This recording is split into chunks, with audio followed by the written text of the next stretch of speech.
Meet the editors. Cinema violent ആക്കുന്നു എന്നാണ് ചോദ്യം.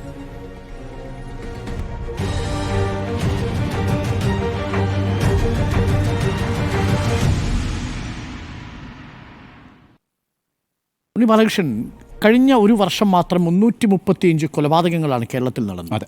അതിൽ ക്രൂരമായ വയലൻസ് ഉള്ള ഒട്ടേറെ കൊലപാതകങ്ങൾ, ഏകദേശം 50ഓളം കൊലപാതകങ്ങളുണ്ട്. അത് കഴിഞ്ഞ 6 മാസത്തിനിടയിൽ വന്നതാണ്. കഴിഞ്ഞ 2 മാസത്തിനിടയിൽ തന്നെ ഇത്തരം കൊലപാതകങ്ങളുടെ എണ്ണം കൂടി. നമ്മൾ ചേന്ദമംഗലത്തെ കണ്ടു, ചെന്താമരയെ കണ്ടു. ചെന്താമര സിനിമ കണ്ടിട്ടല്ല ഇത് ചെയ്തതെന്നുള്ളത് വ്യക്തമാണെങ്കിൽ പോലും. പക്ഷേ ഇപ്പോൾ ഉയർന്നു വരുന്ന ചർച്ചയിൽ പറയുന്നത് സിനിമയിലെ വയലൻസ് സമൂഹത്തിലെ വയലൻസിന് കാരണമാകുന്നു എന്നാണ്.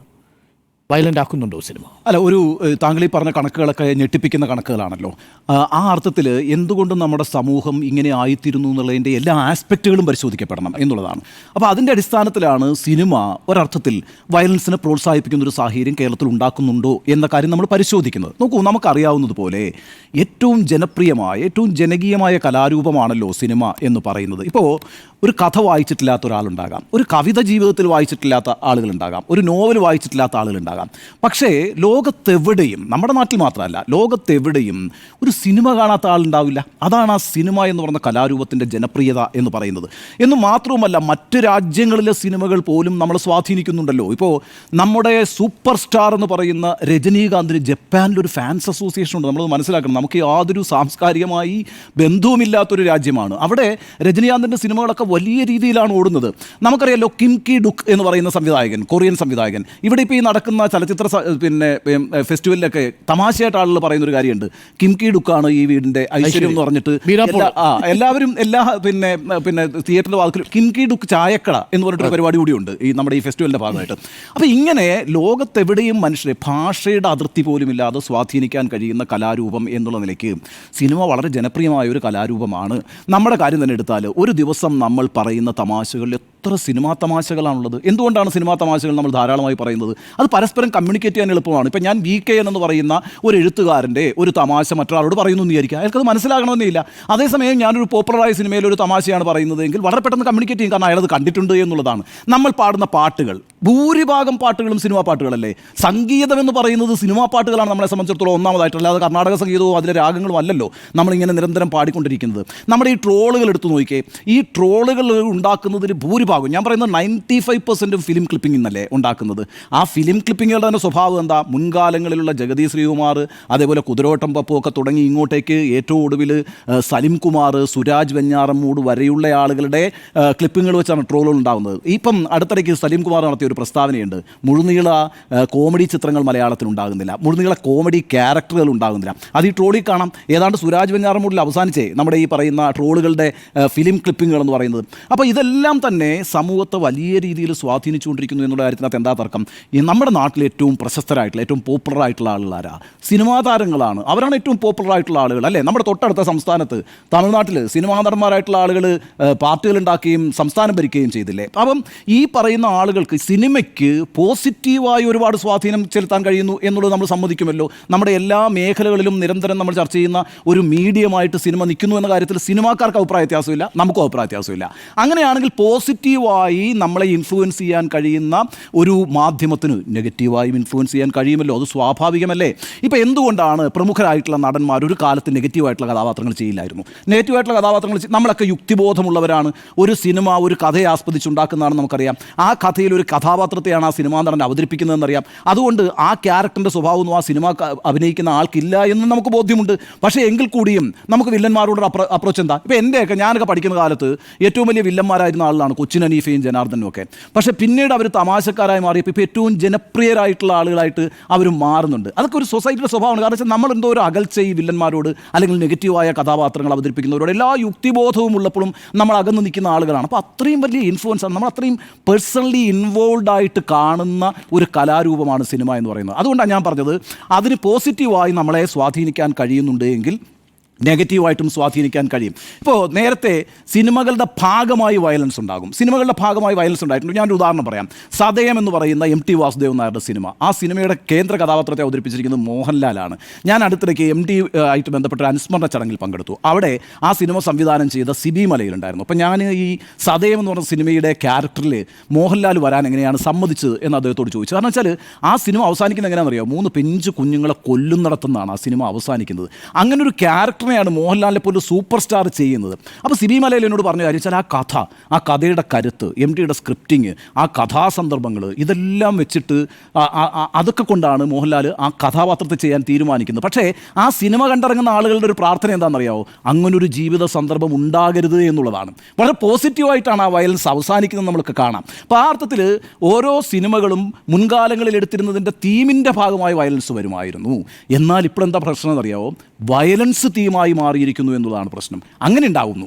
അതായത് വയലൻ്റ് ആയിട്ടുള്ള സിറ്റുവേഷൻസ് ക്രിയേറ്റ് ചെയ്തുകൊണ്ടിരിക്കുന്ന, അതിങ്ങനെ ഒരു കണ്ണി പോലെ ചേർത്ത് ക്രിയേറ്റ് ചെയ്യുന്ന ഒരു സിനിമയെക്കുറിച്ച് ആലോചിക്കുന്നു. ആ സിനിമയ്ക്ക് വലിയ രീതിയിൽ കയ്യടി ലഭിക്കുന്നു. ഇപ്പോൾ മാർക്കോ എന്ന് പറഞ്ഞ സിനിമയെക്കുറിച്ച് പറയുമ്പോൾ അത് ഉണ്ണി മുകുന്ദൻ്റെ ഒരു മടങ്ങിവരവായിട്ടാണ് വിലയിരുത്തപ്പെട്ടത്. ഉണ്ണി മുകുന്ദൻ എന്ന് പറയുന്നൊരു നടൻ ഇടക്കാലത്തൊക്കെ ഉണ്ടായ ഫ്ലോപ്പുകളിൽ നിന്ന് വലിയ രീതിയിൽ അദ്ദേഹം ഒരു ക്യാരക്ടർ റോളിലൂടെ ഭയങ്കരമായിട്ട് തിരിച്ചെത്തിയിരിക്കുന്നു എന്ന നിലയ്ക്ക് ആണ് സൊസൈറ്റി ചർച്ച ചെയ്യുന്നത്. പക്ഷേ ആ സിനിമയുടെ വയലൻസ് എത്ര പേര് ചർച്ച ചെയ്യുന്നുണ്ട്, അത്ര ഗൗരവത്തോടുകൂടി ചർച്ച ചെയ്യുന്നുണ്ട്. അതൊരു വളരെ പ്രധാനപ്പെട്ട കാര്യമല്ലേ? അപ്പോൾ വയലൻസിനെ തീമാക്കി മാറ്റുന്ന രീതിയിലേക്ക് സിനിമ മാറുന്നത് ആശാസ്യമാണോ എന്ന് നമ്മൾ ചിന്തിക്കണം. ഇത് സിനിമയിൽ മാത്രം സംഭവിച്ചിട്ടുള്ള കാര്യമല്ല. മലയാളത്തിൽ ഇപ്പം M മുകുന്ദൻ്റെ നോവലുകൾ വായിച്ചിട്ട്, കഥകൾ വായിച്ചിട്ട് ഒരു കാലത്ത് ആളുകൾ ഭാങ്ങിനും മരിജുവാനൊക്കെ അടിപ്പെടുന്നു, ചെറുപ്പക്കാർ അല്ലേ, അങ്ങനെ ആകർഷകരാകുന്നു എന്ന് പറഞ്ഞിട്ടൊരു വിമർശനം ശക്തമായിട്ടുണ്ടായി. ഡൽഹി എന്ന് പറയുന്നത് ഹരിദ്വാറിൽ മണിമുഴങ്ങുമ്പോൾ എങ്ങനെയൊക്കെയുള്ള നോവലുകൾ വന്നപ്പോൾ വലിയ രീതിയിൽ ഭാങ്കിലേക്കും മരിജുവാനയിലേക്കും ഒക്കെ ആളുകൾ പോകുന്നു എന്ന് പറയുന്നൊരു വലിയ വിമർശനം ഉണ്ടായി. ആ സമയത്ത് മുകുന്ദൻ പോലും പിൽക്കാലത്ത് സ്വയം വിമർശനപരമായിട്ട് അതിനെ കണ്ടിട്ടുണ്ട്. അങ്ങനെ ആളുകളെ നെഗറ്റീവായിട്ട് ഇൻഫ്ലുവൻസ് ചെയ്യാൻ സാധ്യതയുണ്ട് എന്ന്. അപ്പോൾ ഒരു കഥയ്ക്ക് പോലും ഈ രീതിയിൽ സ്വാധീനിക്കാൻ കഴിയുന്നുണ്ടെങ്കിൽ സിനിമ എന്ന് പറയുന്ന ജനകീയ കലാരൂപത്തിന് എത്രത്തോളം ആളുകളെ സ്വാധീനിക്കാൻ കഴിയുന്ന കാര്യത്തിൽ എന്തെങ്കിലും സംശയമുണ്ടോ? ഒരു സിനിമ കണ്ടു കഴിഞ്ഞിട്ട് പുറത്തേക്ക് ഇറങ്ങുന്ന ഒരു സൊസൈറ്റി മൊത്തത്തിൽ ക്രിമിനലാകും എന്നല്ല ഞാൻ പറയുന്നത്. മറിച്ച് ഒരു സിനിമയിൽ നിന്ന് ഒരാളുടെ സൈക്ക് ചേഞ്ച് ചെയ്തിട്ടുണ്ട് എങ്കിൽ അതൊരു ക്രൈമിലേക്ക് അയാളെ ഡയറക്റ്റ് ചെയ്യും, ഒരു ക്രൈം സംഭവിക്കും. അങ്ങനൊരു സാഹചര്യം സിനിമ ഉണ്ടാക്കണോ എന്നുള്ളതാണ് പ്രധാനപ്പെട്ട പ്രശ്നം. നമ്മളിപ്പോൾ എല്ലാം കുടുംബ ചിത്രങ്ങളായിരിക്കണമെന്ന് ആവശ്യപ്പെടുന്ന ആളുകളല്ല, എല്ലാ സിനിമകളും ഒരു ഗുണപാഠം നൽകണമെന്ന് ആവശ്യപ്പെടുന്നവരല്ല.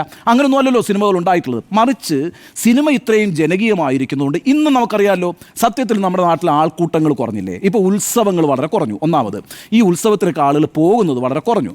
ഇവിടെ ഇപ്പോഴും ആൾക്കൂട്ടങ്ങളെ ഒന്നിച്ചിരുത്തുന്നത് ആരാണ്? സിനിമയാണെന്നേ. സിനിമ എന്ന കലാരൂപമാണ് ഇപ്പോഴും ആളുകളെ ഒരുമിച്ച് ഒരു സ്ഥലത്തെത്തിക്കുന്നത്. അപ്പോൾ അത്രയും ഇൻഫ്ലുവൻസ് ചെയ്യാൻ കഴിയുന്ന ഒരു മാധ്യമത്തിന് ഒരു മുൻകരുതലിൻ്റെ ആവശ്യമുണ്ട്. അത് ഒരു കാര്യം ചെയ്യുമ്പോൾ അത് വളരെ ക്രിയേറ്റീവായിട്ടുള്ള ആളുകൾ കൈകാര്യം ചെയ്യുന്ന ഒരു കാര്യമാണ്, ഒരു സംശയമില്ല. അവരൊക്കെ നല്ല ഭാവനയുള്ള ആളുകളാണ്, അവർ നല്ല ആർട്ടിസ്റ്റുകളാണ്. അവരുടെ വലിയ പ്രവർത്തനങ്ങളുടെ അടിസ്ഥാനത്തിലാണ് ഒരു സിനിമയെ എത്തുന്നത്. ഒരു സിനിമ പരാജയപ്പെടുക എന്ന് പറഞ്ഞാൽ എന്താണ് സംഭവിക്കുന്നതെന്ന് അറിയാമോ? എത്ര മനുഷ്യരുടെ അധ്വാനവും പണവുമാണ് കൊളാപ്സ് ചെയ്യുന്നത്. അപ്പോൾ ആ പ്രശ്നങ്ങളൊക്കെ ഉണ്ട്. അതുകൊണ്ട് നിശ്ചയമായും ഒരു ഫോർമുലയുടെ അടിസ്ഥാനത്തിലൊക്കെയാണ് എപ്പോഴും സിനിമ വർക്ക് ചെയ്തിട്ടുള്ളത്. കാരണം സിനിമ ഒരു വലിയ വ്യവസായം കൂടിയാണ്, അത് കോടികളുടെ വ്യവസായമാണ്. അപ്പോൾ അതുകൊണ്ട് തന്നെ ഒരു റിസ്ക്കും എടുക്കാൻ ആ വ്യവസായത്തിൽ കഴിയില്ല.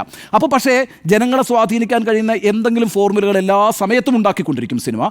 ആ ഫോർമുലയായിരിക്കും പിന്തുടർന്നുകൊണ്ടിരിക്കുക. ഒരു പ്രത്യേക കാലഘട്ടത്തിൽ ഒരു പ്രത്യേക ഫോർമുലയായിരിക്കും, അടുത്ത മറ്റൊരു കാലഘട്ടത്തിൽ മറ്റൊരു ഫോർമുല രൂപപ്പെട്ടു വരും. പക്ഷേ അപ്പോഴും നമ്മൾ ശ്രദ്ധിക്കേണ്ട ഒരു കാര്യം, ഇത് എല്ലാ മനുഷ്യരിലേക്കും എത്തുന്ന കലാരൂപമായതുകൊണ്ട് ഒരു ചെറിയ വാക്കോ അല്ലെങ്കിൽ ഒരു ചെറിയ പ്രവൃത്തിയോ പോലും ആളുകളെ വേറൊരു രീതിയിലേക്ക് വഴിതെറ്റിച്ചു വിടാൻ കഴിയും എന്നുള്ളത് കൊണ്ട് ഞാൻ നേരത്തെ പറഞ്ഞ പോലെ ഒരു സിനിമ കണ്ടിട്ടൊരു ഒരു സൊസൈറ്റിയും പൂർണ്ണമായി ഈ പറയുന്ന ക്രിമിനൽസ് ആകുന്നില്ല, നല്ലവരും ആകുന്നില്ല. ഇപ്പോൾ ലോകത്തെ സിനിമകൾ, ക്ലാസിക്കായിട്ടുള്ള സിനിമകളൊക്കെ മനുഷ്യരെ കൂടുതൽ സ്നേഹിക്കാൻ പഠിപ്പിച്ചിട്ടില്ലേ? മനുഷ്യർക്ക് അനീതികൾ കണ്ടാൽ അതിനെ എതിർക്കാൻ പ്രേരിപ്പിക്കുന്ന സിനിമകൾ ഉണ്ടായിട്ടില്ലേ? അപ്പോൾ ആ രീതിയിലൊക്കെ ഒരുപാട് നന്മകൾ ചെയ്തുകൊണ്ടിരിക്കുന്ന ഒരു ആർട്ട് ഫോം തന്നെയാണ് സിനിമ. അതുകൊണ്ട് തന്നെ സിനിമ കൂടുതൽ ജാഗ്രത പാലിക്കണം എന്നാണ് ഞാൻ പറയുന്നത്. എവിടെയെങ്കിലും ഒരാൾ വളരെ വയലൻ്റായ ഒരു കഥ എഴുതിയാൽ ആ കഥ 3.5 കോടി ജനങ്ങളും വായിക്കണമെന്ന് ഒരു നിർബന്ധവുമില്ല. പക്ഷേ അതിമനോഹരമായ ഒരു സിനിമ എടുത്തു കഴിഞ്ഞാൽ, മനോഹരം എന്ന് ഞാൻ പറയുന്നത് ഒരു വിജയത്തിൻ്റെ ഫോർമുലയുടെ അടിസ്ഥാനത്തിലുള്ള സിനിമ എടുത്തു കഴിഞ്ഞാൽ 1.5-2 കോടി ആളുകൾ ആ സിനിമ കാണുന്ന കാര്യത്തിൽ എന്താ തർക്കം? അത്രയും ആളുകളിലേക്ക് അത് എത്തുന്നൊരു കാര്യമാണ്. അതുകൊണ്ട് അതിനകത്ത് എന്തെങ്കിലും ഒരു വീഴ്ച വരാതിരിക്കാനുള്ളൊരു ശ്രദ്ധ എന്തായാലും നിർബന്ധമായും വേണം. ഞാൻ പറയുന്നത് ഇപ്പോൾ സംഭവിച്ചുകൊണ്ടിരിക്കുന്ന ഈ ക്രിമിനലിസം ഉണ്ടല്ലോ, സമൂഹത്തിനകത്ത് സംഭവിച്ചുകൊണ്ടിരിക്കുന്ന ക്രിമിനലിസം, ആ ക്രിമിനലിസത്തെ പൂർണ്ണമായും ഇൻസ്റ്റിഗേറ്റ് ചെയ്യുന്നത് സിനിമ എന്ന അർത്ഥത്തിലേ അല്ല, മറിച്ച് എല്ലാ ഘടകങ്ങളും പരിശോധിക്കണം. എല്ലാ ഘടകങ്ങളും പരിശോധിക്കുമ്പോൾ സിനിമയ്ക്കും അതിൻ്റേതായ ഒരു റോളുണ്ട്. ആ സിനിമ വയലൻസിനെ വലിയ രീതിയിൽ ഇൻസ്റ്റിഗേറ്റ് ചെയ്യുന്നുണ്ടെങ്കിൽ, അതിനെ ഒരു വലിയ എന്താ പറയുക ഹീറോയിക്കാക്കി അവതരിപ്പിക്കുന്നുണ്ടെങ്കിൽ, അത്തരം തീമുകളിൽ മാത്രം സിനിമകൾ എടുക്കുന്നുണ്ടെങ്കിൽ അത് ചിലരുടെയെങ്കിലും മനോനിലയെ ബാധിക്കുകയും അവരെ ഒരു ക്രൈമിലേക്ക് തള്ളിവിടുകയും ഒക്കെ ചെയ്യാം. അല്ലെങ്കിൽ അതൊരു മാതൃകയായി സ്വീകരിച്ചുകൊണ്ട് അങ്ങനെ മാറിത്തീരാൻ ആളുകൾ ശ്രമിക്കാം. അത്തരം അവസ്ഥകൾ ഒഴിവാക്കുന്നതിനുള്ളൊരു മുൻകരുതൽ സിനിമാ പ്രവർത്തകർക്ക്, സിനിമാ നിർമ്മാതാക്കൾക്ക്, സിനിമയിൽ പ്രവർത്തിക്കുന്ന ആ മേഖലയിൽ പ്രവർത്തിക്കുന്ന എല്ലാവർക്കും ഉണ്ടാകണം. ആ ഒരു ജാഗ്രത സൊസൈറ്റിക്കും ഉണ്ടാകണം. അത്തരം സിനിമകളെ പ്രോത്സാഹിപ്പിക്കാതിരിക്കാനുള്ള ഒരു ഉത്തരവാദിത്വം സൊസൈറ്റിക്കുമുണ്ട്. അങ്ങനെ ഇവിടെ കരുതുന്ന ഒരാളാണ് ഞാൻ. കാരണം വെച്ചാൽ നിങ്ങളുടെ അഭിരുചി തന്നെയാണ് പ്രശ്നം. ഒരർത്ഥത്തിൽ നിങ്ങൾ ഏത് തരത്തിലുള്ള പ്രോഡക്റ്റ് വാങ്ങാൻ ആഗ്രഹിക്കുന്നു എന്നതിനെ ആസ്പദിച്ചുകൂടിയാണ് ആ പ്രോഡക്റ്റ് നിർമ്മിക്കപ്പെടുന്നത് എന്നൊരു പ്രശ്നമുണ്ട്. അതുകൊണ്ട് സൊസൈറ്റിക്ക് കൂടി ഇതിനകത്ത് ഉത്തരവാദിത്വമുണ്ട്. ഇത്തരത്തിലുള്ള പ്രവണതകൾ വരുന്ന സിനിമകളെ നിരാകരിക്കണം, നിഷ്കരണം എന്ന അഭിപ്രായം കൂടി എനിക്കുണ്ട്. അതുകൊണ്ട് സിനിമയ്ക്ക് സിനിമയുടേതായിട്ടുള്ള റോള് ഇക്കാര്യത്തിൽ വഹിക്കാനുണ്ട്. തൽക്കാലം അത് ഒട്ടൊക്കെ നെഗറ്റീവായ റോള് വഹിക്കുന്നുണ്ട് എന്നൊരു വിലയിരുത്തലാണ് എനിക്ക് ഇക്കാര്യത്തിലുള്ളത്. സിനിമ നമ്മെ വയലന്റ് ആക്കുന്നുണ്ടോ എന്നാണ് ചോദ്യം. ആൻഡ്രൂ. വയലൻസ് ഇതാണ് ഇപ്പോൾ സിനിമേൻ്റെ ഒരു ടാഗ് ലൈൻ എന്ന് പറയുന്നത്. പണ്ട് കാലങ്ങളിൽ എന്തായിരുന്നു എന്ന് പറഞ്ഞിട്ടുണ്ടെങ്കിൽ നന്മയും തിന്മയും തമ്മിലുള്ള മത്സരമായിരുന്നു സത്യം പറഞ്ഞാൽ സിനിമയുടെ ഒരു ബാക്ക്ഗ്രൗണ്ടായിട്ട് ആൾക്കാർ എടുക്കുക അല്ലേ. ഒരു കഥാ തന്തു എന്ന് പറയുന്നത് നന്മയും തിന്മയും, അതിൽ നന്മ വിജയിക്കുന്നു എന്നുള്ളതാണ്. ഇന്നത്തെ കാലത്ത് എന്താ തിന്മയും തമ്മിലുള്ളതാണ് ഈ കഥയുടെ ഒരു സംവിധാനം എന്ന് പറയുന്നത്. അപ്പോൾ ആ തിന്മയുള്ള കഥയ്ക്കകത്ത് ഏതറ്റം വരെയും പോവാം. അതിൻ്റെ അകത്ത് തീ കൊണ്ട് കത്തിക്കാം, രക്തം കൊണ്ട് കുളിപ്പിക്കാം, മണ്ണുകൊണ്ട് മൂടിക്കാം, വലിയ തിന്മ വിജയിക്കും. അതിൻ്റെ ഏത് എക്സ്റ്റെൻറ്റ് വരെ പോകാൻ പറ്റുന്നോ അതാണ് ഇപ്പോൾ നോക്കുന്നത് ഈ വയലൻസിൻ്റെ ഒരു പ്രത്യേകത എന്ന് പറയുന്നത്. അപ്പം ഇത് ഒരു പരിധി വരെ യുവാക്കളെ വലിയ രീതിയിൽ സ്വാധീനിക്കുന്നുണ്ട് എന്നുള്ളതാണ് ഞാൻ വിശ്വസിക്കുന്നത്. കാരണം എന്തുകൊണ്ടാണെന്നറിയോ, ഇത് നമ്മൾ ചിലപ്പം ഒരു തിന്മ മനോഭാവം ഇല്ലാത്ത ഒരാൾ ഈ സിനിമ കണ്ടുകൊണ്ട് ഒരു വലിയ രീതിയിൽ എന്തെങ്കിലും വയലൻസ് നടത്താൻ പോകുന്നത് ഞാൻ വിചാരിക്കുന്നില്ല. പക്ഷേ ഒരു തിന്മയുടെ അംശം ഉള്ളിലുള്ളവൻ, ഒരു വയലൻസ് അകത്തുള്ളവൻ്റെ മുന്നിൽ ഇത് വളരെ രീതിയിൽ സ്വാധീനിക്കും. അവനായിരിക്കും ഈ പറയുന്ന കൊല്ലാനും വെട്ടാനും ഇറങ്ങിത്തിരിക്കുന്നത് എന്നുള്ളതാണ്. അപ്പം കേരളത്തെ സംബന്ധിച്ചിടത്തോളം അടുത്ത കാലങ്ങളിലായിട്ട് ഇറങ്ങുന്ന വയലൻസ് സിനിമകളെല്ലാം ഈ യുവാക്കളാണ് കൂടുതലും പോയി കാണുന്നത് എന്നുള്ളതാണ്. അവരിൽ ഇപ്പം നമ്മൾ പറഞ്ഞല്ലോ 30% വരുന്ന യുവാക്കൾ ഈ പറയുന്ന ഈ പറഞ്ഞ സിന്തറ്റിക് ഡ്രഗ്സിൻ്റെ അടിമകളായി മാറുകയാണ്. അവരാണിത് പോയിരുന്നത്, ഇതൊക്കെ അടിച്ചിട്ടാണ് അവിടെ പോയിരുന്ന സിനിമ കാണുന്നത്. അപ്പോൾ അവൻ ഏത് മൂഡിലാണ് തിരിച്ച് പുറത്തേക്ക് ഇറങ്ങി വരിക എന്ന് പറയാൻ പറ്റില്ല. പണ്ടത്തെ കാലത്ത് ഇന്നലെ ഒരാൾ പറയുമായിരുന്നു, പണ്ടത്തെ കാലത്ത് വാഹനം പോകുന്നതിനിടയ്ക്ക് വാഹനം തട്ടിയാൽ ചാടിക്കറിഞ്ഞ് പുറത്തേക്ക് ഇറങ്ങാൻ നിൽക്കണ്ട. പുറത്തേക്ക് ഇറങ്ങിയാൽ ഏതവനാണ് ഈ വാഹനം കൊണ്ട് ഇടിച്ചതെന്ന് നമുക്ക് പറയാൻ പറ്റില്ല. അവൻ ഇറങ്ങുന്നത് ഏത് ശൈലിയിലാണെന്ന് നമുക്ക് അറിയാൻ പറ്റില്ല. അവരെന്ത് കഴിച്ചിട്ടാണ് അല്ലെങ്കിൽ എന്ത് ഉപയോഗിച്ചിട്ടാണ് അവൻ നിൽക്കുന്നതെന്ന് അറിയാൻ പറ്റില്ല. ഇത് ഒരു സിനിമ കണ്ട് വരുന്നവരും ആകാം. പക്ഷേ എന്ന് വെച്ചാൽ കേരളത്തിലുള്ള മലയാളത്തിൽ ഇറങ്ങുന്ന സിനിമകൾ മുഴുവൻ ഇങ്ങനെയാണോ എന്ന് ചോദിച്ചാൽ ഇങ്ങനെയല്ല. കാരണം എന്താണ്, ആവിഷ്കാര സ്വാതന്ത്ര്യം വളരെയധികം ഉള്ള നാടാണ് നമ്മുടേത്. നമുക്ക് എന്തും അവരുടെ ആവിഷ്കാരത്തിനനുസരിച്ചിട്ട് പുറത്തിറക്കാനും അത് ടെലികാസ്റ്റ് ചെയ്യാനും അത് ജനങ്ങളിലേക്ക് എത്തിക്കാനും ആവിഷ്കാരം അനുവദിക്കുന്നുണ്ട്. പക്ഷേ എന്താണ്, നമ്മുടെ സിനിമാ നിർമ്മാതാക്കളും സിനിമാ പ്രവർത്തകരും നടന്മാരും നടിമാരൊക്കെ ഒരു കാര്യം മനസ്സിലാക്കേണ്ടത്, ഇവരൊരു സെൽഫ് സെൻസറിങ്ങിന് വിധേയരാകണം. ഇങ്ങനെയുള്ള സിനിമകൾ നമ്മൾ നമ്മുടെ നാടിന് സമർപ്പിക്കണോ, ഇതുകൊണ്ട് ഈ സമൂഹത്തിന് എന്താണ് ബെനിഫിറ്റ് എന്നുള്ള കാര്യം കൂടി ചിന്തിക്കും. പണം മാത്രം ഇപ്പോൾ അടുത്ത കാലത്ത് ഇറങ്ങുന്ന ഒരു സംവിധാനത്തിൻ്റെ അകത്ത് എങ്ങനെ 100 കോടി ക്ലബ്ബിൽ കയറാം, എങ്ങനെ 150 കോടി ക്ലബ്ബിൽ കയറാം, എങ്ങനെ ഈ വ്യവസായത്തെ പ്രോഫിറ്റ് ആക്കാം, ഒറ്റ അജണ്ടയേ ഉള്ളൂ പ്രൊഡ്യൂസറെ സംബന്ധിച്ചിടത്തോളം. അവരുടെ അടുത്തേക്ക് അവരെത്തുമ്പോൾ അവരുടെ സിനിമ എത്തുന്ന സമയത്ത് ഇത് വിജയിക്കാനുള്ള എന്തൊക്കെ സാധ്യതകളാണ്. ഇപ്പോൾ ഒരാളുടെ അടുത്ത് ഒരു സിനിമയും കൊണ്ട്, ഒരു പ്രൊഡ്യൂസറെ അടുത്ത് ഒരു ഡയറക്ടർ ഒരു സിനിമയും കൊണ്ട് ചെന്നാൽ ആദ്യം ചോദിക്കുന്നത് ഇത് വിജയിക്കുമോ, ആരാണ് ഇതിൻ്റെ കാസ്റ്റിംഗ്, ആരൊക്കെയാണ് ഇതിലെ നടന്മാർ, ഇവരാരാണ്, ഡയറക്ഷൻ ആരുടെ കഥയാണ് എന്നുള്ളത് ചോദിക്കും. അപ്പോൾ ആ ചോദിക്കുന്നതിനനുസരിച്ചിട്ട് അവർ പറയുന്നത് ഇത് വയലൻസ് ആണ് എന്ന് പറയുമ്പോൾ പിന്നെ വയലൻസിനുള്ളൊരു അതിന് വയലൻസിൻ്റെ മാക്സിമം എക്സ്ട്രീം എന്താണോ അത് ഈ പറയുന്ന പ്രൊഡ്യൂസറെ പറഞ്ഞ് കേൾപ്പിക്കുക എന്നുള്ള ശൈലിയിലേക്ക് മലയാള സിനിമ മാറി എന്നുള്ളതാണ്. അപ്പോൾ അങ്ങനെയുള്ള സിനിമകൾ പ്രൊഡ്യൂസ് ചെയ്യാൻ കേരളത്തിലെ പ്രൊഡ്യൂസർമാരുണ്ടാകുന്നുണ്ട്. പണ്ടത്തെ കാലത്ത് അങ്ങനെയല്ല. പണ്ടത്തെ കാലത്ത് സിനിമ എടുക്കുന്ന സമയത്ത് അതിൻ്റെ അകത്ത് ഒരു സോഷ്യൽ സംവിധാനം എന്താണെന്ന് നോക്കും. എങ്ങനെയാണത് ജനങ്ങളെ സ്വാധീനിക്കുന്നത്, ഇതിൻ്റെ അവസാനം എന്താവും, കഥയുടെ അവസാനം എന്താണ് എന്നുള്ളത് വളരെ സൂക്ഷ്മമായിട്ട് നിരീക്ഷിക്കുന്ന ഒരു സംവിധാനമാണ്. നമ്മളിപ്പോൾ ആറാം തമ്പുരാൻ, രാവണപ്രഭു, ഇവിടെയെല്ലാം മോഹൻലാലിൻ്റെ ഒരു വലിയ രീതിയിലുള്ള ഒരു നായക കഥാപാത്രം എന്ന് പറയുന്നത് ഹോസ്പിറ്റലിൽ തല്ലി തകർക്കുന്ന ഒരു നായകനുണ്ടായിരുന്നു എന്ന് വെച്ചിട്ട് കേരളത്തിലെ ആരെങ്കിലും ഏതെങ്കിലും നായകനായിട്ട് ഹോസ്പിറ്റലിൽ തല്ലി തകർക്കാൻ പോയിട്ടുണ്ടോ? പക്ഷേ അങ്ങനെ ഹോസ്പിറ്റലിൽ തല്ലി തകർക്കേണ്ട കാരണം അതെന്തുകൊണ്ടാണ്? അത് അദ്ദേഹത്തിന് ഉണ്ടാകുന്ന വിഷമം കാണിക്കാൻ വേണ്ടിയിട്ടുള്ള ഒരു വയലൻസാണ്. അദ്ദേഹത്തിന് മുന്നിൽ ഉണ്ടാകുന്നൊരു വിഷമം വലിയ രീതിയിൽ എങ്ങനെ അത് അമ്മയ്ക്ക് ചികിത്സ കൊടുക്കാതെ ഹോസ്പിറ്റൽ വേണ്ട എന്നുള്ളതുകൊണ്ടാണ് ആ വയലൻസ് അവിടെ ഉണ്ടാകുന്നത്. ഇപ്പോൾ അങ്ങനെയല്ലല്ലോ. ഇപ്പോൾ എങ്ങനെയാണ്, ഇപ്പോൾ വയലൻസോട് കൂടിയിട്ട് ഒരു കഥാപാത്രം സൃഷ്ടിക്കുകയും ആ വയലൻസ് ഉണ്ടാക്കുന്ന പ്രശ്നങ്ങളെ വേറൊരു വില്ലനായ കഥാപാത്രം, വില്ലനും തമ്മിലുള്ള മത്സരമാണ് വലിയ രീതിയിൽ നടക്കുന്നത്. ഇത് മാത്രമാണ് ഈ വയലൻസിൻ്റെ എക്സ്ട്രീം. അതിനകത്ത് നല്ല കഥാപാത്രവും ഒരു വില്ലനായൊരു കഥാപാത്രം ഉണ്ടെങ്കിൽ എപ്പോഴും വിജയം വില്ലൻ്റെ കയ്യിലാവാൻ വഴിയില്ല. എപ്പോഴും നായക ഈ പറയുന്ന നല്ല കഥാപാത്രത്തിൻ്റെ അടുത്തായിരിക്കും. അങ്ങനെ രീതിയിലുള്ള ഒരു വലിയ രീതിയിലുള്ള മാറ്റം മലയാള സിനിമയ്ക്ക് വന്നിട്ടുണ്ട് എന്നുള്ളതാണ്.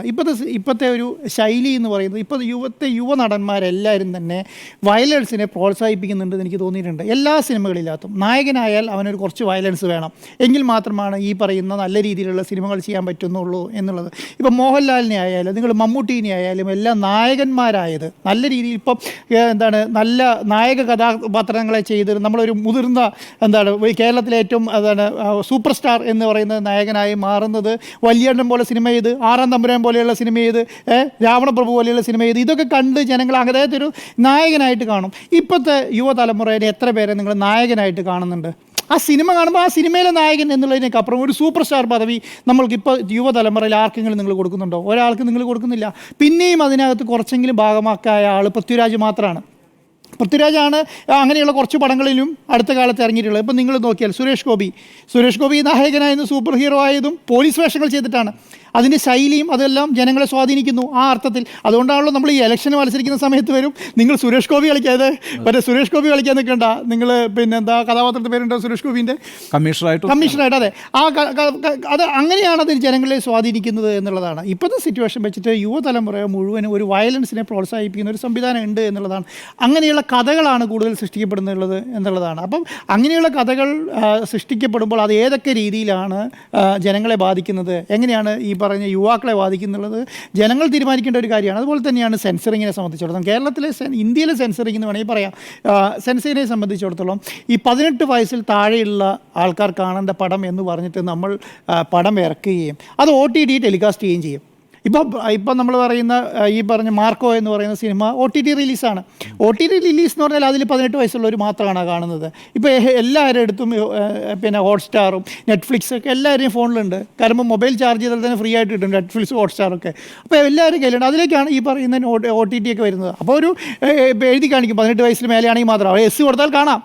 മനസ്സിലായോ? അതിനപ്പുറം ഒന്നുമില്ല. അതിനകത്ത് ആരെങ്കിലും വന്നിട്ട് S കൊടുത്തിട്ടുണ്ടോ കൊടുത്തിട്ടില്ലെന്ന് നോക്കുന്നില്ലല്ലോ. 18 വയസ്സോ 16 വയസ്സോ 14 വയസ്സോ ഉള്ള കുട്ടികൾ വരെ ഇത് കാണുന്നുണ്ട്. അപ്പം അതുകൊണ്ട് അത് OTT റിലീസ് അല്ലാതെ മാറുന്നില്ല. ഇപ്പോൾ ഈ പറഞ്ഞ 18 വയസ്സിൽ താഴെയുള്ള പടങ്ങൾ ഈ പറഞ്ഞ തിയേറ്ററിൽ മാത്രം റിലീസാണെങ്കിൽ ഈ പറഞ്ഞ പകുതി പ്രശ്നങ്ങൾ തീരും. പക്ഷേ അങ്ങനെയല്ലല്ലോ, നമ്മൾ OTT റിലീസായി പറയും. അപ്പോൾ അതിനകത്തൊരു അർത്ഥമില്ല. ഇന്നത്തെ കാലത്തെ സെൻസറിങ്ങിനൊന്നും ഒരു അർത്ഥമില്ല എന്നുള്ളതാണ്. ആ അർത്ഥം എന്ന് പറയുന്നത് ഏതർത്ഥത്തിലാണ്? ഇങ്ങനെയുള്ള കാര്യങ്ങൾ കട്ട് ചെയ്തിട്ടേ. അപ്പം തുടക്കം മുതൽ അവസാനം വരെ വയലൻസ് മാത്രമുള്ള ഒരു സിനിമ എടുത്താൽ അതിനകത്ത് പഴയ സിനിമയാണെങ്കിൽ ഈ ഭാഗം കട്ട് ചെയ്തിട്ട് കൊടുത്തോളാൻ പറയാം. അങ്ങനെയാണല്ലോ സെൻസറിങ്ങിൻ്റെ സമയത്ത് ഈ ഭാഗം കാണിക്കാൻ പറ്റില്ല എന്ന് പറയാം. ഈ തുടക്കം തുടങ്ങി അവസാനം വരെ ചോരകളുടെ അഭിഷേകമാണ്. ചോര കണ്ട അറപ്പില്ലാത്ത അവസ്ഥയിലേക്ക് സിനിമ മാറി എന്നുള്ളതാണ്. അത് 1, 2, 3, 4 സിനിമ പ്രാവശ്യം പോയി കാണുന്നവരുണ്ട്.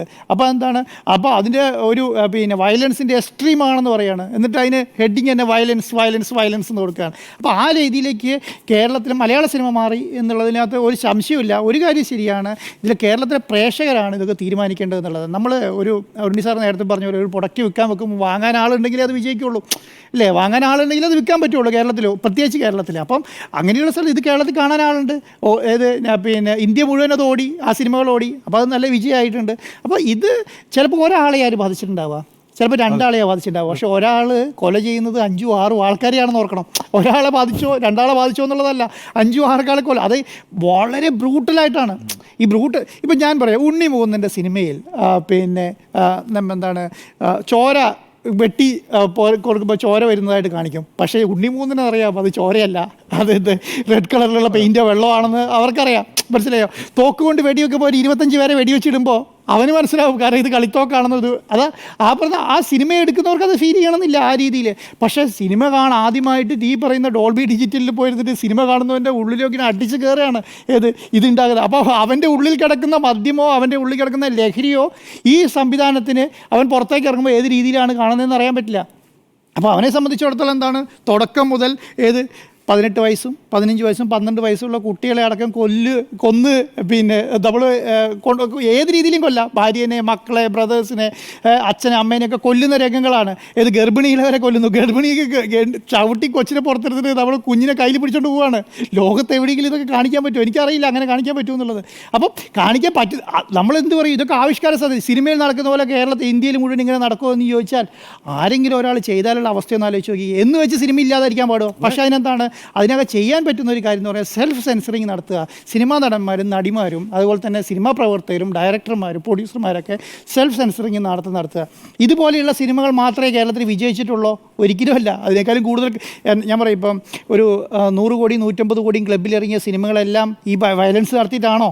അതല്ല, അത് തീരുമാനിക്കേണ്ടതെന്നാണ് പ്രൊഡ്യൂസറാണ്. ഇതിനൊക്കെ കേരളത്തിൽ അസോസിയേഷൻസ് ഉണ്ട്. അപ്പോൾ അസോസിയേഷനൊക്കെ ഇതിനെക്കുറിച്ചൊക്കെ ഇപ്പോഴേ ഇടപെടാൻ പറ്റുള്ളൂ. ഓരോ കാലങ്ങളിലാണ് ഇടപെടേണ്ടത്. 90-ലുള്ള സിനിമ 80-ലുള്ള സിനിമ എന്ന് പറഞ്ഞാൽ 80-കളുടെ കാലത്തിന് അനുയോജ്യമായതായിരിക്കും. 2000-ലെ സിനിമ എന്ന് പറഞ്ഞാൽ 2000 കാലത്ത് അനുയോജ്യമായിട്ടായിരിക്കും. ഇപ്പോൾ എന്താണ്, 2025 25-ലെ കാലത്തിന് അനുയോജ്യമായ സിനിമ എന്ന് പറയുമ്പോൾ എന്താണ്, ആ കാലത്താണ് ഈ പറഞ്ഞ സിന്തറ്റിക് ഡ്രഗ്സും ഈ പറഞ്ഞ കഞ്ചാവും ഈ പറഞ്ഞ മദ്യപാനവും ഒക്കെ വലിയ രീതിയിൽ നടക്കുന്നത്. അപ്പം ആ സമയത്തേക്കുള്ള സംവിധാനമാണ്. ആ സമയത്തേക്കുള്ളൊരു സിനിമ എന്ന് പറഞ്ഞാൽ ഇങ്ങനെയാണ് വേണ്ടതെന്ന് ജനങ്ങൾ തീരുമാനിച്ചാൽ ഒന്നും ചെയ്യാനില്ല. അങ്ങനെ നടന്മാർ തീരുമാനിച്ചാൽ ഒന്നും ചെയ്യാനില്ല. അപ്പം അതിൻ്റെ ഒരു നമ്മളതുകൊണ്ടാണ് എപ്പോഴും പറയുന്നത്, സിനിമയിൽ ഈ പറയുന്ന ലഹരി ഉപയോഗം വളരെയധികം കൂടുന്നുണ്ട് എന്ന് പറയാൻ കാരണം എന്തുകൊണ്ടാണ്? ഇത് സിനിമകളിൽ കൂടെ നമുക്ക് പ്രതിഫലിക്കുന്നുള്ളതുകൊണ്ടാണ്. അല്ലാതെ ആരെങ്കിലും പോയിട്ട് ഏതെങ്കിലും നടനോ അല്ലെങ്കിൽ നടികളോ അല്ലെങ്കിൽ ഈ പറയുന്ന സിനിമാ പ്രവർത്തകരോ ആരെങ്കിലും പോയി എന്താണ് ഈ പറയുന്ന ഡ്രഗ്സോ ഒന്നും യൂസ് ചെയ്യുന്നത് കണ്ടിട്ടല്ല. പക്ഷേ ഇങ്ങനെയുള്ള സിനിമകൾ ചെയ്യുമ്പോൾ അവരുടെ ഒരു മാനസികാവസ്ഥ ഇതായിരിക്കും എന്നുള്ളത് ജനങ്ങൾ ചിന്തിക്കുന്നതുകൊണ്ടാണ് പറയുന്നത് ഇങ്ങനെയുള്ള സാധനങ്ങൾ യൂസ് ചെയ്യുന്നുണ്ട് എന്നുള്ളത് വരുന്നത്. അപ്പം കേരളത്തിലെ സിനിമാ പ്രവർത്തകരും അവരെല്ലാം ഇതിനെക്കുറിച്ചൊരു സെൽഫ് സെൻസറിങ് നടത്തുന്നത് നല്ലതായിരിക്കും. അത് ഭാവി തലമുറയ്ക്ക് ഇവരുടെ മക്കളും ഇവരുടെ പിന്നെ കൊച്ചുമക്കളും ഒക്കെ തന്നെയാണ് ഭാവിയിൽ വളർന്നു വരുന്നതെന്നുള്ള ബോധ്യത്തോടു കൂടി ചെയ്താൽ മതി. സ്വന്തം വീട്ടിലൊക്കെ അനുഭവം ഉണ്ടാകുമ്പോഴേ ഇത് പ്രശ്നം ഉണ്ടാവുള്ളൂ. നമ്മൾ ഇന്ന് അനുഭവം ഉണ്ടല്ലോ, നമ്മൾ പിന്നെ എന്താണ് ലഹരിക്ക് വേണ്ടിയിട്ട് സമരം നടത്തുമ്പോഴും ലഹരിക്ക് വേണ്ടിയിട്ട് ഒരാളെ ഒഴിവാക്കാൻ നടക്കുമ്പോഴും സ്വന്തം വീട്ടിലാണ് കുട്ടികൾ ഈ ലഹരി ഉപയോഗിക്കുന്നതെന്ന് ഓർക്കണം. അപ്പോൾ ഇവരുടെയൊക്കെ വീട്ടിൽ ഇത് സ്വാധീനിക്കുമ്പോഴേ ആ വിഷമം അറിയുള്ളൂ. അപ്പം സമൂഹത്തിന് വേണ്ടിയിട്ട് ഇതിലൊക്കെ സെൽഫ് സെൻസറിങ് സിനിമാ വിഭാഗം നടത്തണം എന്നുള്ളതാണ് എൻ്റെ ഒരു അഭിപ്രായം. ഈ സേതുമാധവൻ കത്തി താഴെയിട്ടതിന് ശേഷം സേതുമാധവൻ എന്ത് സംഭവിച്ചു എന്നോർത്ത് വളരെ ദുഃഖിതരായി വീട്ടിലേക്ക് മടങ്ങിയൊരു തലമുറയുണ്ടായിരുന്നു ഒരു കാലത്ത്. അതിനുശേഷം അതിനൊരു കിരീടത്തിൻ്റെ ഒരു സെക്കൻഡ് പാർട്ട് വരുന്നുണ്ട്, ചെങ്കോൽ എന്ന സിനിമയാണ്. അതിൽ സേതുമാധവൻ മരിക്കുകയാണ് ചെയ്യുന്നത്. മറ്റേത് സേതുമാധവൻ്റെ ജീവിതം നഷ്ടപ്പെടുന്നു. രണ്ടാമത്തെ ഒരു സിനിമയിൽ സേതുമാധവൻ്റെ ജീവിതം തന്നെ നഷ്ടപ്പെടുന്നു. അന്ന് ഈ സ്ലാഷർ സിനിമകളെന്നാണ് ഇതിൽ പൊതുവേ പറയുന്നത്. അതായത് കിരീടമല്ല, പൊതുവേ ഒരുപാട് വയലൻസ് ചിത്രീകരിക്കുന്ന കൂട്ടക്കൊലകൾ തന്നെ ഇരുവൃത്തമായിട്ട് വരുന്ന സിനിമകളെ ഈ സ്ലാഷർ സിനിമകൾ എന്ന് പറയുന്ന ഒരു ജേർണലാണ് ഏർപ്പെടുത്തിയിരിക്കുന്നത്. ഇപ്പോൾ ആൽഫ്രഡ് ഹിച്ച്കോക്കിൻ്റെ ഒരു സിനിമയുണ്ട്, സൈക്കോ, 1960-ലുള്ള സിനിമയാണ്. അതുപോലെ പീപ്പിംഗ് ടോം എന്ന് പറയുന്നൊരു സിനിമ 1960-കളിൽ ഇറങ്ങിയത്. ഈ സിനിമയുടെ ഒരു പ്രത്യേകത, ഇതിലൊരു ഫോട്ടോഗ്രാഫർ ഒരുപാട് സ്ത്രീകൾ അവരുടെ മരണരംഗം എങ്ങനെയാണെന്ന് അറിയാൻ വേണ്ടിയിട്ട് സ്ത്രീകളെ കൊല്ലുന്നതാണ്. അത് ക്യാമറയിൽ പകർത്തുന്നതാണ്. അതൊരു സ്ലാഷർ കാറ്റഗറിയിൽ പെട്ടിരിക്കുന്ന ഒരു സിനിമയാണ്. പക്ഷേ ആ സിനിമകൾ അങ്ങനൊരു ജേർണൽ സ്വഭാവം വെച്ച് പുലർത്തുന്നവരാണ്. പക്ഷേ ഒരു പ്രത്യേകത എന്തെന്ന് കരുതിയാൽ, ഈ സ്ലാഷർ സിനിമ ഒരു സൊസൈറ്റിയിൽ അല്ലെങ്കിൽ ഒരു സംവിധായകൻ ഉണ്ടാക്കി കഴിഞ്ഞാൽ അയാൾ അതിന് 1, 2, 3 സീരീസൊക്കെ ഇറക്കുമായിരിക്കും. പക്ഷേ അതിനൊരു കാലാവധിയുണ്ട്. ആ സമൂഹം തുടർച്ചയായി സ്ലാഷർ ടോണിലേക്കല്ല പോവുക. അതിനിടയ്ക്ക് അവിടെ കോമഡി സിനിമ വരും, അതിനിടയ്ക്ക് അവിടെ റൊമാൻസ് വരും, അതിനിടയ്ക്ക് മറ്റ് സിനിമകൾ വരും. അങ്ങനെ മിക്സഡായി കിടക്കുന്നൊരു ചലച്ചിത്ര ആസ്വാദന ലോകം നമുക്ക് ചുറ്റുമുണ്ട്. കേരളത്തിൽ നല്ല ലോകത്തെല്ലായിടത്തുമുണ്ട്. ഇപ്പം നേരത്തെ കിംകി ഡുക്കിൻ്റെ കാര്യം പറഞ്ഞു. നമ്മളുടെ ഇൻ്റർനാഷണൽ ഫിലിം ഫെസ്റ്റിവൽ ഏറ്റവും കൂടുതൽ ആസ്വദിക്കപ്പെട്ട ചിത്രങ്ങളിലൊന്ന് കിംകി ഡുക്കിൻ്റെതാണ്. കിംകി ഡുക്കിന് 2 കാലമുണ്ട്. കിംകി ഡുക്കിൻ്റെ വയലൻ്റായ സിനിമകൾ എന്ന് പറഞ്ഞൊരു കാലമുണ്ട്, ഞെട്ടിപ്പിക്കുന്ന വയലൻസ് സിനിമകൾ, മൊബീസിനെ പോലെയുള്ള സിനിമകൾ. അതേപോലെ എന്താണ് സ്പ്രിംഗ് ഫാൾ സമ്മർ എന്ന് പറയുന്നൊരു സിനിമയുണ്ട്, വളരെ മനോഹരമായ സിനിമ. 3 അയൺ എന്ന് പറയുന്നൊരു സിനിമയുണ്ട്, മനോഹരമായ സിനിമയാണ്. ആ സിനിമകൾ മറ്റൊരു കാവ്യാനുഭൂതിയാണ് നൽകുന്നത് ചലച്ചിത്ര ലോകത്തെ സംബന്ധിച്ച്. അപ്പോൾ കിംകി ഡുക്കിൽ തന്നെ നിങ്ങൾക്ക് സ്ലാഷർ ജേർണലിലുള്ള മൂവി കാണാം. അതേസമയം തന്നെ വയലൻ്റ് അല്ലാത്ത ഹൈലി റൊമാൻറ്റിക്, വളരെ റൊമാൻറ്റിക് ആയിരിക്കുന്ന സിനിമകളും കാണാൻ സാധിക്കും. അത് കിംകി ഡുക്കിന് സംഭവിച്ച മാനസിക പരിവർത്തനം എന്ന നിലയിലേക്കാണ് വ്യാഖ്യാനം ചെയ്യപ്പെടുന്നത്. നോക്കൂ, ഞാൻ ഇൻ്റർനാഷണൽ ഫിലിം ഫെസ്റ്റിവലിൽ പോയി കണ്ട് ഞെട്ടിയ സിനിമകളിലൊന്ന് ഈ ഒരു വളരെ വയലൻ്റായൊരു മൂവിയാണ് ആൻറ്റി ക്രൈസ്റ്റ് എന്ന് പറയുന്നൊരു മൂവി. ഡെൻമാർക്കിൽ നിന്ന് എടുത്തൊരു മൂവിയാണ്. ഞങ്ങൾ ആ സിനിമ കാണാൻ പോയിറങ്ങുമ്പോൾ ആ സിനിമയുടെ ഏറ്റവും വലിയ ക്യാച്ച് എന്ന് പറയുന്നത് തന്നെ ആ സിനിമ കണ്ടിറങ്ങുന്നവർ ഞെട്ടാതെ പുറത്തിറങ്ങില്ല എന്നുള്ളതാണ്.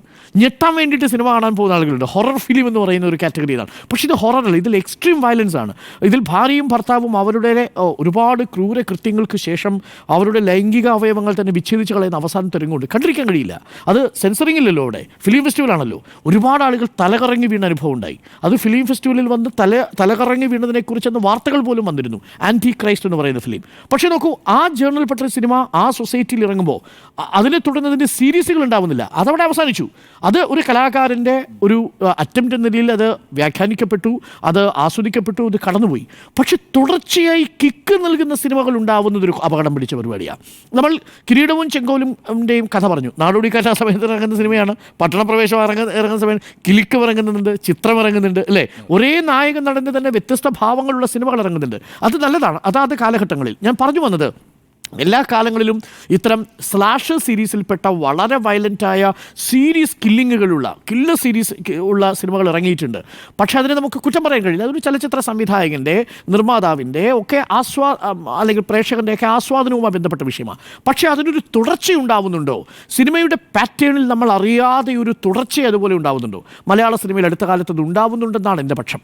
നോക്കൂ, കള എന്ന് പറയുന്നൊരു സിനിമയുണ്ടാവുന്നു. അതിനുശേഷം മുറ എന്ന് പറയുന്ന RDX എന്ന് പറയുന്ന സിനിമ ഉണ്ടാവുന്നു. ഓരോ ലെവലിലേക്ക് വരുമ്പോൾ അതിൻ്റെ വയലൻസ് ഇങ്ങനെ കിക്ക് കൂടിയാണ് വരുന്നത്.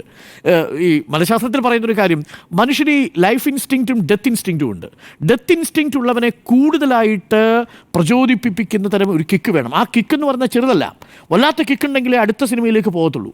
അപ്പോൾ ആദ്യത്തെ കണ്ടത് പോരാത്തത് കൊണ്ട് രണ്ടാമത്തത് വരുന്നു, പിന്നീട് മുറ വരുന്നു, പിന്നീട് പണി വരുന്നു, പിന്നീട് വരുന്നു മാർക്കോ വരുന്നു. ഒരു സീരീസാണ്. 1.5 വർഷത്തിനിടയിൽ ഈ വയലൻസ് സിനിമകളുടെ കിക്കും ഡബിൾ കിക്കും ട്രിപ്പിൾ കിക്കും ആയിട്ട് വരിക. ഈ മാർക്കോ എന്ന് പറയുന്ന സിനിമയുടെ ഫസ്റ്റ് റിവ്യൂ എന്താണെന്നറിയാമോ? ഞാൻ കണ്ട ആദ്യത്തെ review, extreme violence, extreme brutality, extreme satisfaction. ഞാൻ അന്തവിടുക, ഒരു ബ്രൂട്ടാലിറ്റി നിങ്ങളെ എങ്ങനെയാണ് തൃപ്തിപ്പെടുത്തുക? വയലൻസ് നിങ്ങളെ തൃപ്തിപ്പെടുത്തുന്നത് ശരി, നമുക്ക് മനസ്സിലാക്കാം. സ്ലാഷർ സീരീസിൽ പെടുന്ന സിനിമകളിൽ വയലൻസ് ഇഷ്ടപ്പെടുന്ന, ആ വയലൻസിനെ ചിത്രീകരിക്കുന്നത് ഞെട്ടാൻ വേണ്ടി തയ്യാറാവുന്ന ഒരു സമൂഹമാണ്. പക്ഷെ ബ്രൂട്ടാലിറ്റി നിങ്ങളെ എങ്ങനെ സാറ്റിസ്ഫൈ ചെയ്യുക?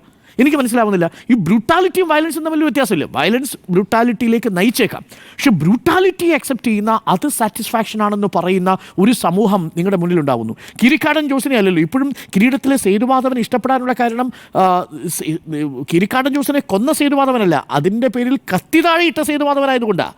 കത്തി താഴെ നിന്ന സേതുമാധവനെ നമ്മൾ അംഗീകരിക്കില്ല. അത് പിന്നീട് മറ്റ് സിനിമകളിലൊക്കെ വേറെ രീതിയിൽ വരുന്നുണ്ടെങ്കിൽ പോലും. പക്ഷേ ഇവിടെ ആ ബ്രൂട്ടാലിറ്റി അംഗീകരിക്കുന്ന ഒരു സമൂഹമായി നമ്മൾ മാറുന്നുണ്ടോ എന്നതാണ് പ്രശ്നം. അത് ഒരു സീരീസായി നമ്മുടെ സിനിമയിൽ വരുന്നു എന്നുണ്ടെങ്കിൽ അതിനകത്ത് അത്യന്തം അപകടകരമായൊരു ഒരു മെസ്സേജ് ഉണ്ട് എന്നാണ് എൻ്റെ പക്ഷം. നമ്മൾ പലപ്പോഴും ഇനി മാർക്കോന് മേലെ വേണം ഒരു മാർക്കോന് താഴെ ഒരു വയലൻസ് പറ്റൂല.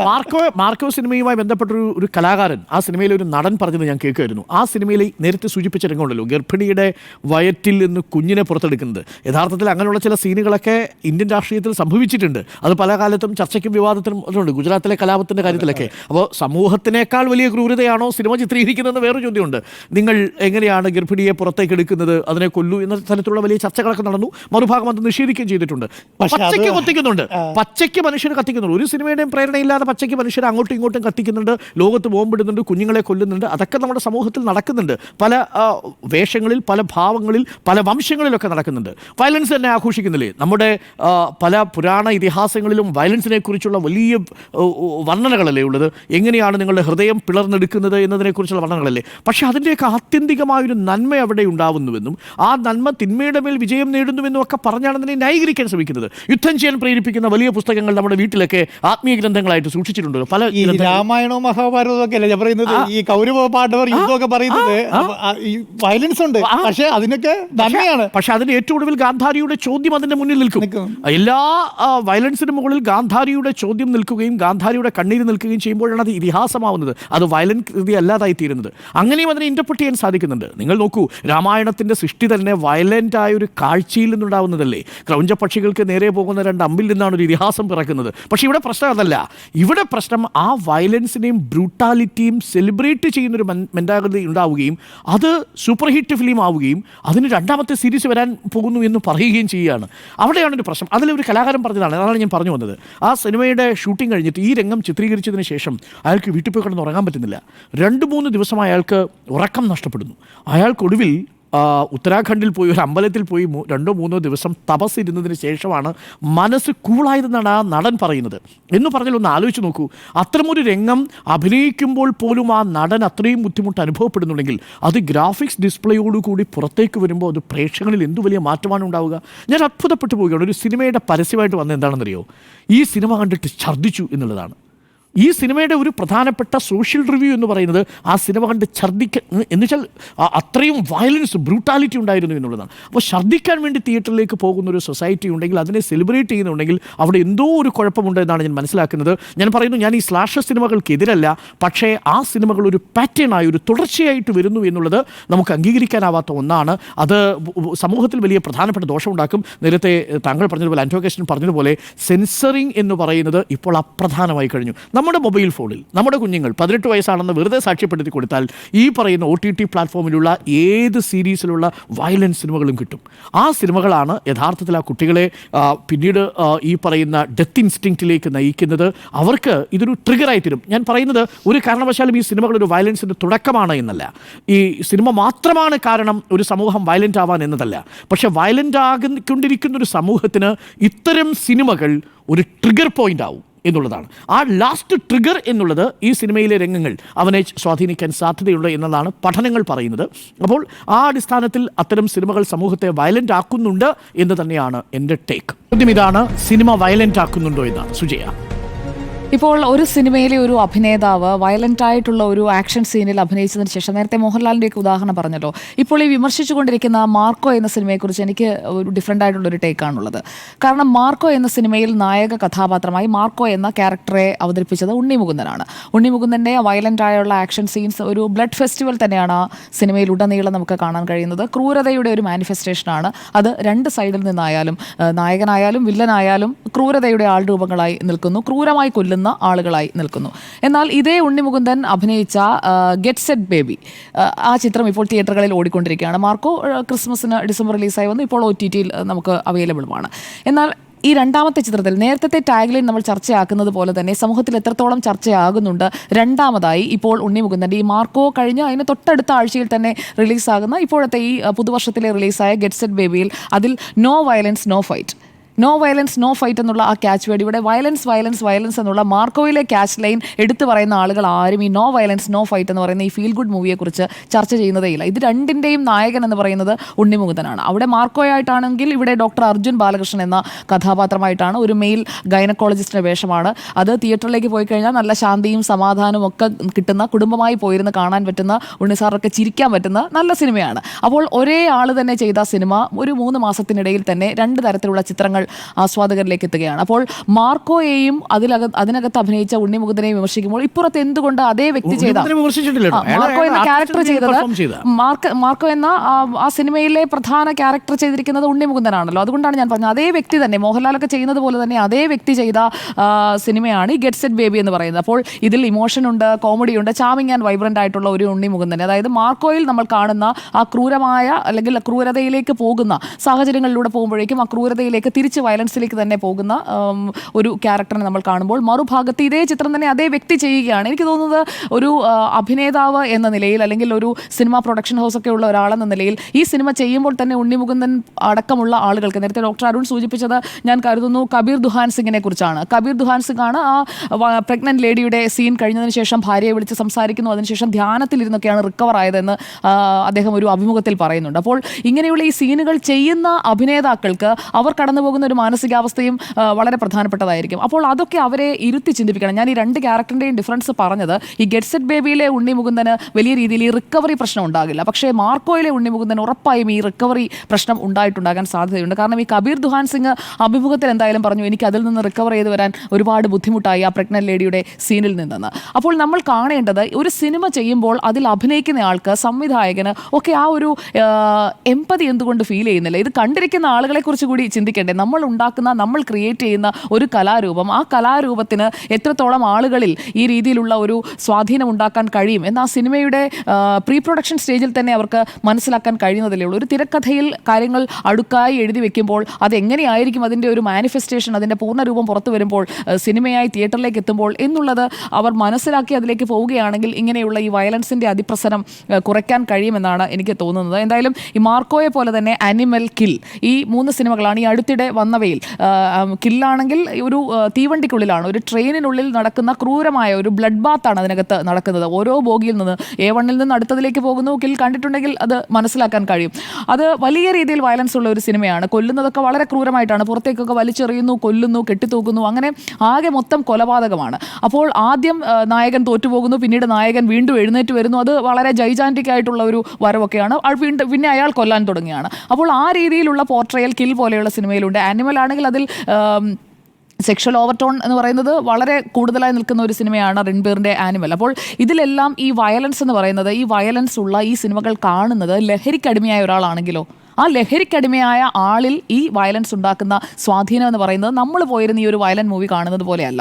ലഹരിക്കടിമയായ, സ്ഥിരമായി ഈ ലഹരി പദാർത്ഥങ്ങൾ, സിന്തറ്റിക് ലഹരി ഉപയോഗിക്കുന്ന ഒരാളാണ് ഈ സിനിമകൾ പോയി കാണുന്നതെങ്കിൽ അവരിൽ പെട്ടെന്ന് തന്നെ ഇതിൻ്റെ ഒരു എഫക്റ്റ് ഉണ്ടാവുകയാണ്. നമ്മളിരുന്ന് കാണുമ്പോൾ നമുക്കൊരു പക്ഷേ ഇത് കാണുമ്പോൾ കണ്ണടച്ചു പോകും, അല്ലെങ്കിൽ ഛർദ്ദിച്ചു എന്നൊക്കെ പറയുന്നത് അത് അവരുടെ ഒരു പെട്ടെന്ന് വരുന്ന ഒരു ഇൻസ്റ്റിങ്ക്റ്റിൽ സംഭവിച്ചു പോകുന്നതാണ്. അതിനെ നമ്മൾ കളിയാക്കി കാണേണ്ടതല്ല. പക്ഷേ ലഹരിക്കടിമയായ ഒരാൾ ഛർദ്ദിക്കില്ല.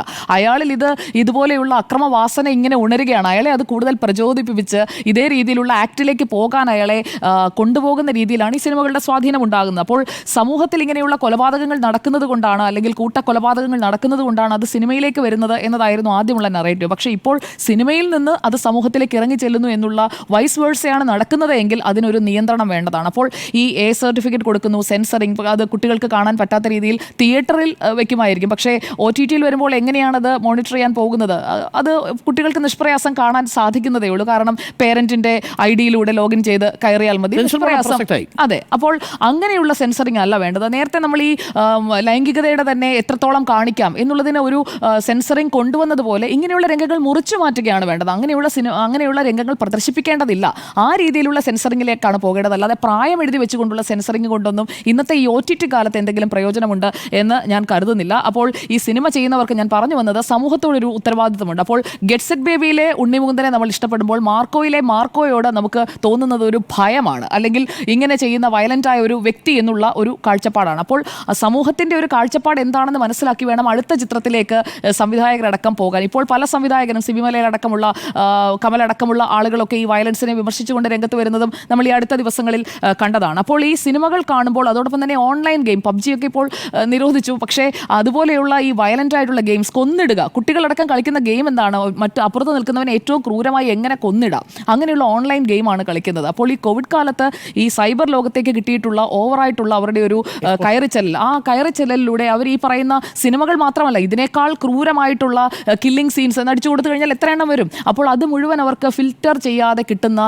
അവൈലബിൾ ആയിട്ടുള്ള സീനുകൾ, ഈ ക്രൈമിനെ കുറിച്ച്, ഓരോ ക്രൈമും കമ്മിറ്റ് ചെയ്യേണ്ടത് എങ്ങനെയാണ് എന്നതിനെക്കുറിച്ചുള്ള വിവരങ്ങൾ, അതെല്ലാം അവൈലബിൾ ആണ്. അപ്പോൾ സിനിമ മാത്രം കൊണ്ടല്ല ഈ ക്രൈം റേറ്റ് കൂടുന്നതിൻ്റെ പ്രധാനപ്പെട്ട കാരണം ലഹരിയാണ്. ഈ ലഹരിക്ക് അടിമയായ ആൾ ഇത് കാണുന്നതും ലഹരി ഉപയോഗിക്കാത്ത ഒരാൾ ഈ സിനിമ കാണുന്നതും രണ്ടാണ്. അല്ലെങ്കിൽ നമ്മുടെ ഒരു കാഴ്ചാനുഭവം വെച്ച് നോക്കിക്കഴിഞ്ഞാൽ നമുക്കത് മനസ്സിലാക്കാൻ കഴിയും. അപ്പോൾ ഈ സിനിമ കാണുന്നവരിൽ തന്നെ പലതരത്തിലുള്ള ആളുകളുണ്ട്. ഈ ലഹരിക്ക് അടിമയായ ആളുകളെ കുറിച്ച് പറഞ്ഞു, വൈകാരികമായി ചിന്തിക്കുന്ന ആളുകളുണ്ട്. ഇത് കണ്ടു കഴിഞ്ഞിട്ടുണ്ടെങ്കിൽ വല്ലാത്ത മറ്റൊരു രീതിയിലേക്ക് പോകുന്ന, പിന്നീട് ഒരു ഡിപ്രഷനിലേക്കൊക്കെ പോകുന്ന ആളുകൾ ഉണ്ടാകാം. അതുപോലെ തന്നെ ചോര കണ്ടാൽ തലകറങ്ങുന്ന, ഛർദ്ദിക്കുന്ന ആളുകൾ ഈ സിനിമ കാണുന്നുണ്ടാകാം. അതുപോലെ തന്നെ ഈ ജീവിതത്തിൽ ഇതുപോലെയുള്ള അതിക്രമങ്ങൾ കണ്ടിട്ടുള്ള, നമ്മുടെ പ്രിയപ്പെട്ട ആരെങ്കിലും ഇതുപോലെ കൊല്ലുന്നതോ അല്ലെങ്കിൽ ഇങ്ങനെ ഉപദ്രവിക്കുന്നതോ ആക്രമിക്കുന്നതും ഒക്കെ കണ്ടിട്ടുള്ള ആളുകൾക്ക് അതിൻ്റെ ഒരു ഓർമ്മ തിരിച്ചു വരികയാണ് ഇങ്ങനെയുള്ള സിനിമകൾ വീണ്ടും കാണുമ്പോൾ. അങ്ങനെ പലതരത്തിലുള്ള ആളുകളാണ് ഈ സിനിമ കാണുന്നത് എന്നതുകൂടി മനസ്സിലാക്കി വേണം ഈ സിനിമ എടുക്കാൻ എന്നുള്ളതാണ്. ഈ കഥയും കഥാപരിസരവും ആവശ്യപ്പെടുന്ന സെക്സാണ്, വയലൻസ് ആണ് ഞങ്ങൾ ഉൾപ്പെടുത്തുന്നത് എന്നൊക്കെ സംവിധായകർ ആലങ്കാരികമായി പറയുമ്പോൾ ഇതൊന്നും ഇല്ലെങ്കിൽ നിങ്ങൾക്ക് നല്ലൊരു സിനിമ എടുക്കാൻ കഴിയില്ലേ? അല്ലെങ്കിൽ ഇത്രയും വയലൻസ് ഇല്ലാത്ത ഒരു സിനിമ,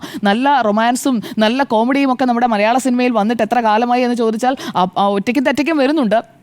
അതുകൊണ്ടാണ് ഞാൻ ആ സിനിമ ഗെറ്റ് സെറ്റ് ബേബി ഞാൻ ചൂണ്ടിക്കാട്ടിയത്. എന്തായാലും ഇവിടെ ഇപ്പോൾ ഡോക്ടർ അരുൺ സൂചിപ്പിച്ചതുപോലെ RDX കണ്ട് ഞെട്ടിയിരിക്കുമ്പോഴേക്കും അടുത്ത ജയിലർ വരും, ജയിലർ കഴിയുമ്പോഴത്തേക്കും അനിമൽ വരും, അനിമൽ കഴിയുമ്പോൾ കില്ല് വരും, പിന്നെ മലയാളത്തിൽ പണി വരും, മുറ വരും, മാർക്കോ വരും. ഇതിങ്ങനെ തുടർന്നുകൊണ്ടേയിരിക്കും. ഇതൊരു നെവർ എൻഡിങ് ആയിട്ട് പോകുന്നത് ശരിയല്ല എന്നതാണ് എൻ്റെ അഭിപ്രായം. അപ്പോൾ ഈ കുട്ടികൾ അനുകരിക്കാൻ സാധ്യതയുള്ള ലഹരിയുടെ ഉപയോഗം സിനിമകളിലുണ്ട്, അതിനും ഒരു നിയന്ത്രണം വേണം. അതോടൊപ്പം തന്നെ ഈ വയലൻസ് എന്ന് പറയുന്നത് അത് സെൻസർ ചെയ്ത് അത് കട്ട് ഓഫ് ചെയ്തിട്ട് ബാക്കി ഭാഗങ്ങൾ പ്രദർശിപ്പിക്കുന്നതാണ്.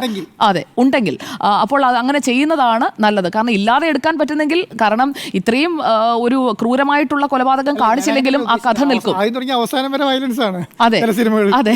അപ്പോൾ അങ്ങനെയുള്ള സിനിമകൾ എന്ത് പ്രയോജനമാണ്? നമ്മൾ സമൂഹത്തിന് നല്ല സന്ദേശം കൊടുക്കാൻ, സമൂഹത്തെ ബോധവൽക്കരിക്കാൻ, അതൊക്കെയാണല്ലോ സിനിമയെക്കുറിച്ച് പറഞ്ഞു വെച്ചിരിക്കുന്ന ഒരു ആഖ്യാനം എന്ന് പറയുന്നത്. ഇങ്ങനെയുള്ള വയലൻസ് ഉള്ള സിനിമകൾ കൊണ്ട് എന്ത് സന്ദേശമാണ് ഈ സിനിമ നിർമ്മിക്കുന്ന അല്ലെങ്കിൽ സിനിമ ഉണ്ടാക്കുന്ന ആളുകൾ കൊടുക്കുന്നത് എന്നതുകൂടി അവർ ആലോചിക്കേണ്ടതാണ്. അപ്പോൾ എന്തായാലും ഡോക്ടർ അരുൺ നേരത്തെ സൂചിപ്പിച്ചതുപോലെ ഈ ഡെത്ത് ഇൻസ്റ്റിങ്ക്റ്റ് ട്രിഗർ ചെയ്യുന്ന സിനിമകളും കൊണ്ട് ദയവ് ചെയ്ത് നമ്മുടെയൊക്കെ കുഞ്ഞുങ്ങളൊക്കെ ഇരുന്ന് കാണുന്നതാണ്, അവരുടെ മുന്നിലേക്ക് ഇത്തരം സിനിമകളുമായി വരരുത് എന്നുള്ള ഒരു ഹമ്പിൾ റിക്വസ്റ്റ് കൂടിയുണ്ട്. കത്തി താഴെ വെച്ച സേതുമാധവനിൽ നിന്ന് കത്തി എടുത്ത മാർക്കോയിലേക്ക് ദൂരമുണ്ട്. അതെ, ഇവരെ ആരും പോലീസ് പിടിക്കുന്നില്ല. അതെ അതെ. സിനിമ വയലന്റ് ആക്കുന്നു എന്നായിരുന്നു ചോദ്യം. 4 പേരുടെയും ഉത്തരം യെസ് എന്ന് തന്നെയാണ്.